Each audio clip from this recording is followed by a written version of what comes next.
एक बार फिर एनडीए और इंडिया गठबंधन के बीच लड़ाई देखने को मिलेगी। क्या है पूरा मामला, रिपोर्ट के जरिए आपको समझाते हैं।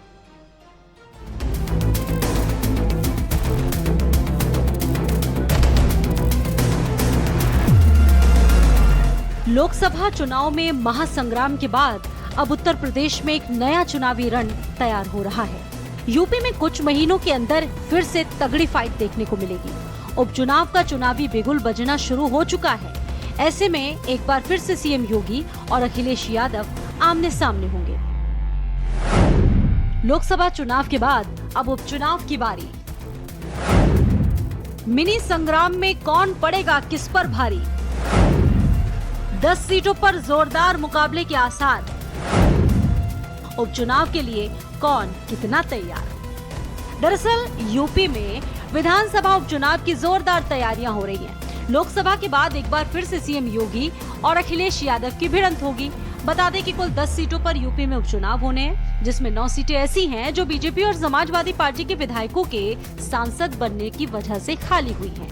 वहीं एक सीट सीसामऊ इस वजह से खाली हुई है क्योंकि इस सीट से सपा विधायक इरफान सोलंकी को आगजनी के मामले में 7 साल की सजा हुई।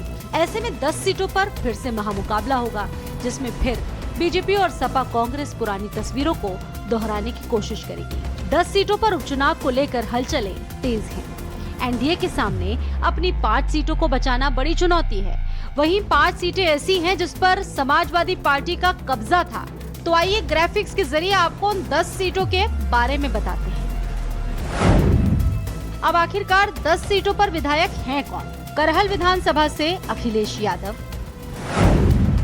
मिल्कीपुर विधानसभा से अवधेश प्रसाद, सीसामऊ विधानसभा से इरफान सोलंकी, कुंदरकी विधानसभा से जियाउर रहमान बर्क, कठेरी विधानसभा से लालजी वर्मा, गाजियाबाद विधानसभा से अतुल गर्ग, फूलपुर विधानसभा से प्रवीण पटेल, मझवा विधानसभा से विनोद कुमार बिंद, खैर विधानसभा से अनूप प्रधान वाल्मीकि, मीरापुर विधानसभा से चंदन चौहान।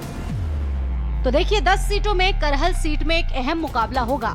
अखिलेश यादव ने इस सीट से 2022 में विधानसभा का चुनाव जीता था। फिलहाल अखिलेश यादव कन्नौज से लोकसभा चुनाव जीत चुके हैं। ऐसे में अब ये सीट बेहद अहम हो जाती है। इसके साथ ही मिल्कीपुर में एक बड़ा मुकाबला देखने को मिल सकता है, जहां से सपा विधायक अवधेश प्रसाद फैजाबाद से सांसद चुन लिए गए हैं। ऐसे में इस सीट पर बीजेपी लोकसभा चुनाव की हार का बदला लेने की कोशिश तो जरूर करेगी। सीसामऊ विधानसभा सीट में इरफान सोलंकी को सजा होने के चलते ये सीट भी काफी अहम हो जाती है। फिलहाल बीजेपी अपनी लोकसभा में हार को उपचुनाव में जीत में तब्दील करने की पूरी कोशिश भी करेगी।